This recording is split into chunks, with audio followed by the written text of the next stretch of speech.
Dans la communauté Black Pill, un débat revient souvent. Est-ce qu'une femme peut être une incel? Souvent, deux camps s'opposent. Ceux qui affirment qu'une femme incel est en réalité volontairement célibataire, et ceux qui affirment qu'une femme peut ne pas avoir d'option. Aujourd'hui, on va tenter d'analyser la situation pour mieux comprendre si cela est possible. Je suis conscient que toutes les femmes incel ne sont pas ce que je vais décrire ici. Chaque individu est différent, mais en prenant une vue d'ensemble, il y a des caractéristiques générales et des tendances observables. Il s'agit d'analyser l'archétype de la femme incel plutôt que de traiter de chaque cas particulier. Maintenant que c'est dit, on peut commencer. Pour rappel, la définition officielle d'incel, c'est une personne qui n'a pas eu de rapport sexuel ou amoureux depuis au moins 6 mois contre sa volonté. Cette personne se retrouve donc dans un état de célibat, mais involontairement. Donc une femme incel, souvent abrégée femcel, c'est une femme dans la situation précédemment décrite, et qui par conséquent souffre de la solitude, de la misère sexuelle et affective. Les principales raisons de la misère sexuelle généralisée actuelle sont la nature humaine et l'état du marché des rencontres. La première chose à faire est donc de comprendre notre nature. L'homme a le désir naturel de côtoyer le plus de femmes possible. D'un point de vue évolutif, il avait tout intérêt à se reproduire le plus possible, même avec des femmes de basse valeur. Il est hypogame. Sa capacité à se reproduire n'est pas affectée par l'accouplement, contrairement à la femme qui prend un risque à chaque rapport sexuel. Elle peut tomber enceinte et se voit dans l'incapacité de se reproduire pendant 9 mois et devra s'occuper de l'enfant sans garantie que le père soit présent pour l'aider, tout en partant du principe que l'accouchement se passe sans problème. Acte très risqué et parfois fatal. D'autant plus que la femme a un nombre limité d'ovules et que sa période de fertilité est uniquement de quelques jours par mois. Ainsi, la femme doit se montrer sélective dans la recherche d'un partenaire, son désir sexuel s'oriente naturellement vers les quelques hommes à la valeur la plus élevée pour au moins garantir la viabilité de sa descendance. Elle est hypergame, et la sélection naturelle a fait son travail. Les femmes sélectives survivaient mieux et avaient une meilleure progéniture que les autres. De ces comportements découlent des désirs différents. Généralement, les hommes sont guidés par une libido plus élevée que les femmes.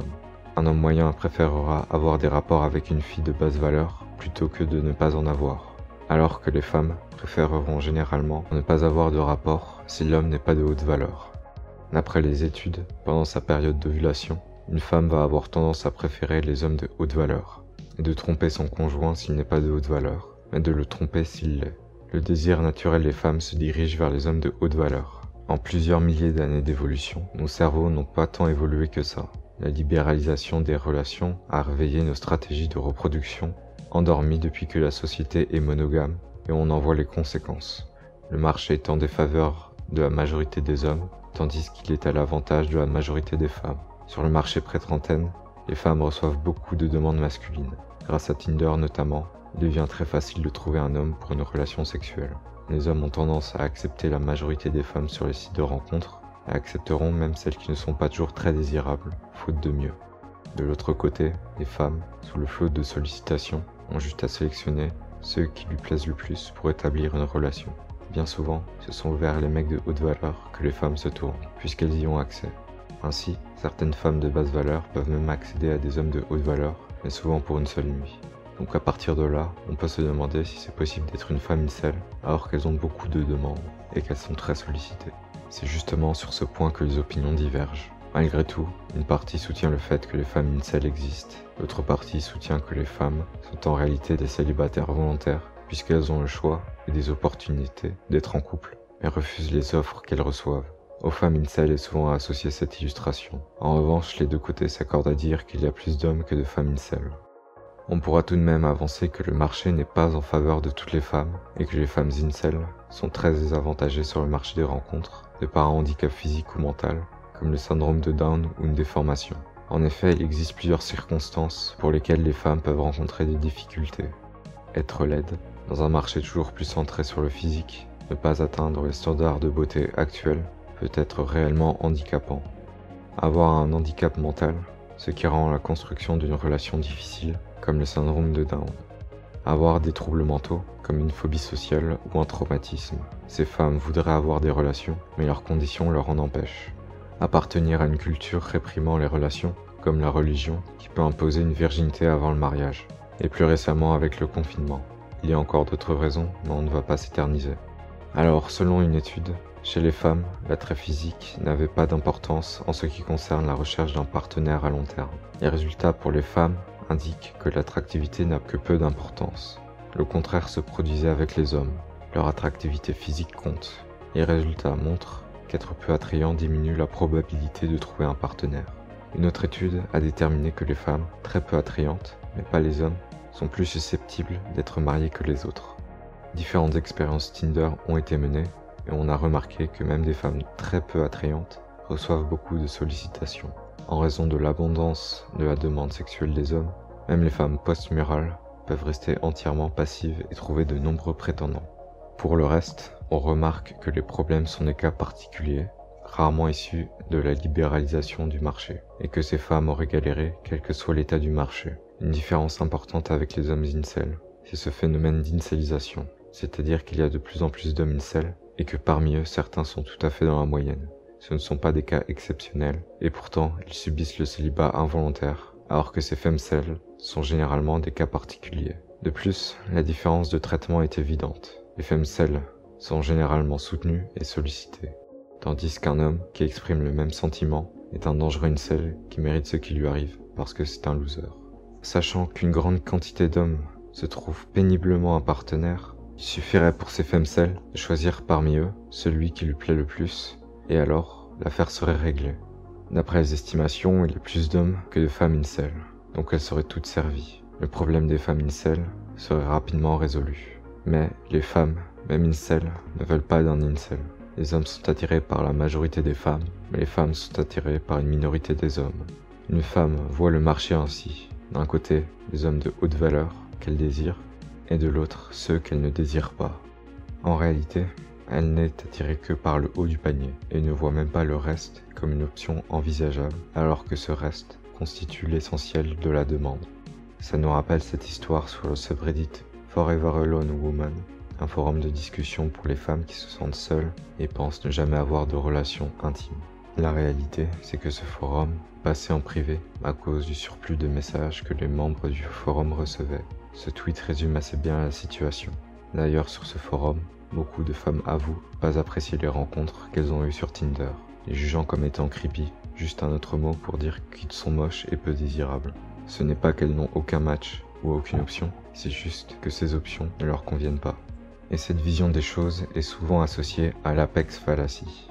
Il s'agit d'une logique fallacieuse qui suppose que les propriétés des membres les plus visibles ou les plus hauts d'un groupe sont détenues par tous les membres du groupe. Les femcels pensent à tort que si les hommes de haute valeur ne les désirent pas, c'est comme si aucun homme ne les désirait. La phrase « aucun mec haut de gamme ne m'est accessible » devient alors « aucun mec ne m'est accessible ». On pourrait argumenter que les options ne sont pas toujours souhaitables, comme le fait qu'ils ne soient intéressés que par le sexe, qu'ils ne souhaitent rien construire, qu'ils soient creepy, ou que ce ne soit pas des bons coups. Les femmes peuvent facilement trouver des hommes pour les occuper toute la nuit, mais est-ce que beaucoup d'hommes resteraient dans les parages pour une relation à long terme? Il faut comprendre que les femmes désirent les hommes de haute valeur, et que ces derniers sont principalement intéressés par des relations à court terme. Un homme qui a accès à la majorité des femmes a peu de chances d'être intéressé à une relation à long terme. En réalité, même les hommes de haute valeur sont ce que les femmes critiquent. Ce n'est pas parce que les hommes sont de haute valeur qu'ils sont plus vertueux, long-termistes, plus intelligents. Si des femmes de basse valeur ont accès à ces hommes, c'est rarement pour du long terme. Encore une fois, ce qui différencie les hommes que les femmes veulent et leurs options, c'est la valeur. Et d'une certaine manière, ce raisonnement s'applique aussi aux femmes. Certes, il y a des hommes intéressés que par le sexe, tout comme il y a des femmes intéressées uniquement par l'argent, qui ne sont pas des bons coups ou qui cherchent un père de substitution pour leurs enfants. À ce niveau-là, on est logé à la même enseigne.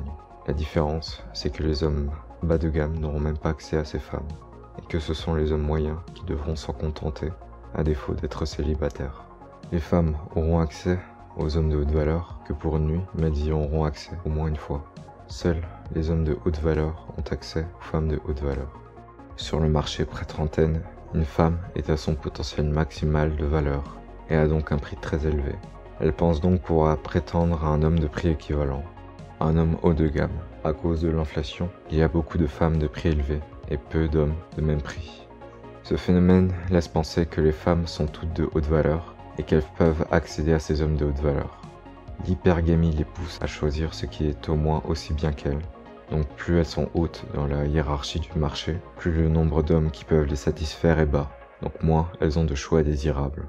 L'inflation est en leur défaveur, dans le sens où les partenaires qui lui semblent désirables se font rares. Il arrive parfois qu'elles aient accès à ces hommes de haute valeur, et pensent depuis qu'elles sont de valeur équivalente, et refusent d'avoir moins bien, dans l'espoir qu'un jour ce mec les rappelle. Dans cet article, une femme raconte le jour où elle a eu une relation sexuelle avec un homme de haute valeur. Elle a apprécié l'expérience et affirme avoir décidé que désormais, j'en demanderai toujours autant. Lorsqu'elles n'ont pas accès à ces hommes de haute valeur, elles maintiennent leur standard, donc leur prix, au lieu de le baisser. Et d'ailleurs, les femmes remarquent bien que les hommes de haute valeur ne sont que des coureurs de jupons qui les jetteront pour passer à la prochaine. Beaucoup espèrent pouvoir un jour être exclusifs à ces hommes et durer sur le long terme.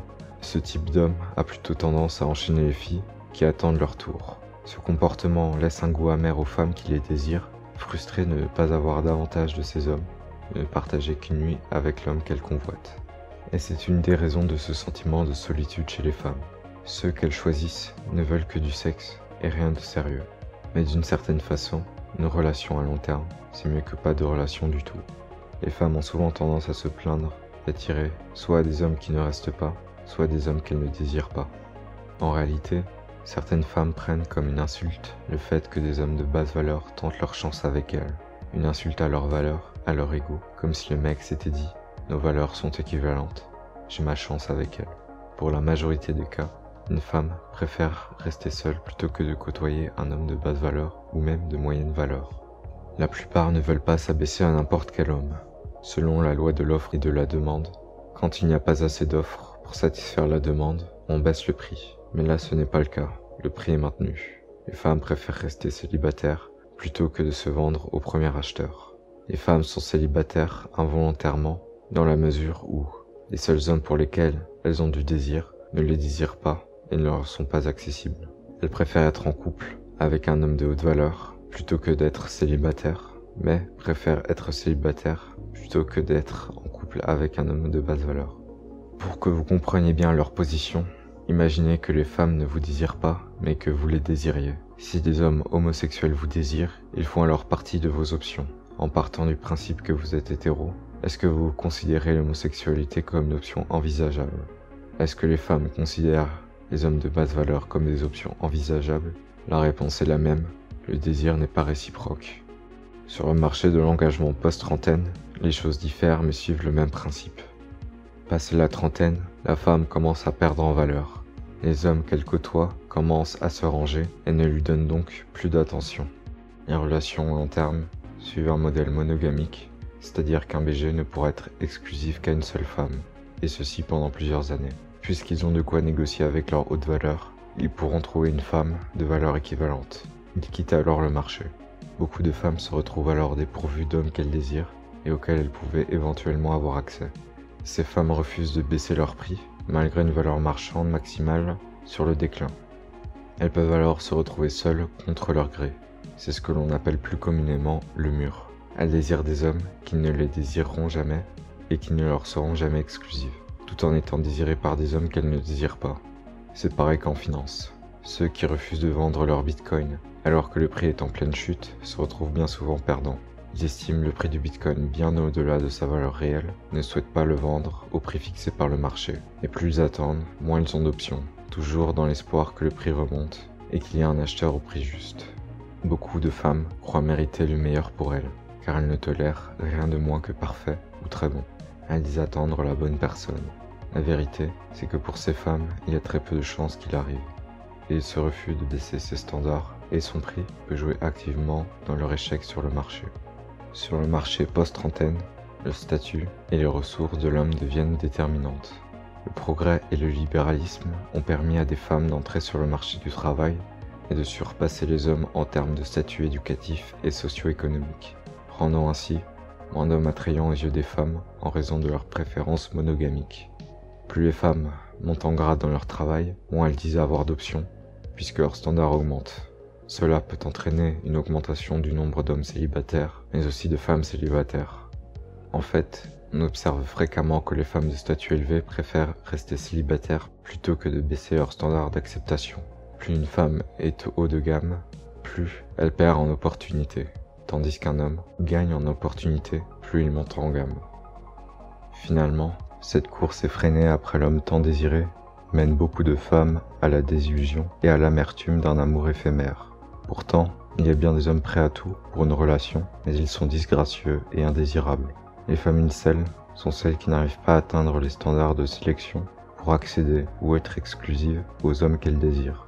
Les femmes incels le sont parce que le désir qu'elles ont pour certains hommes n'est pas réciproque. Les femmes sont attirées par une minorité des hommes et peuvent établir une relation avec la majorité, tandis que les hommes sont attirés par la majorité des femmes mais peuvent établir une relation seulement avec une minorité.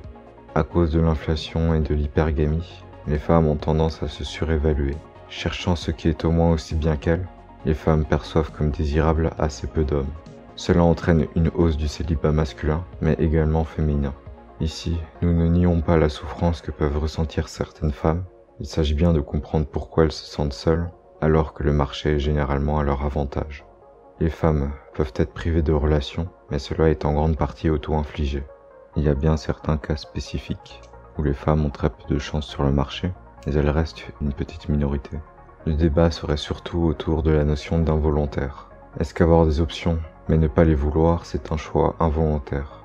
Est-ce qu'on peut mettre au même niveau une personne qui n'a pas d'option souhaitable et une personne qui n'a pas d'option du tout? Ainsi, on pourra débattre sur l'appellation d'incel envers ces femmes, puisque leur situation est loin de ce que vivent les hommes incels.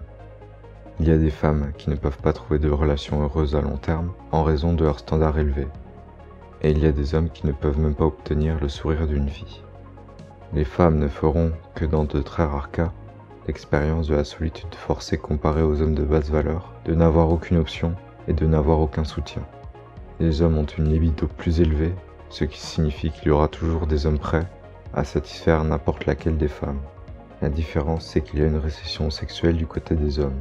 À cause de l'inflation, le pouvoir d'attraction des hommes se réduit, mais pas pour les femmes. C'est leur désir d'avoir un homme haut de gamme qui les contraint à rester seuls. En fin de compte, une femme incel, c'est comme une personne qui a le frigo rempli et qui se plaint de ne pas avoir de caviar à un SDF, alors que lui n'a rien mangé depuis 3 jours.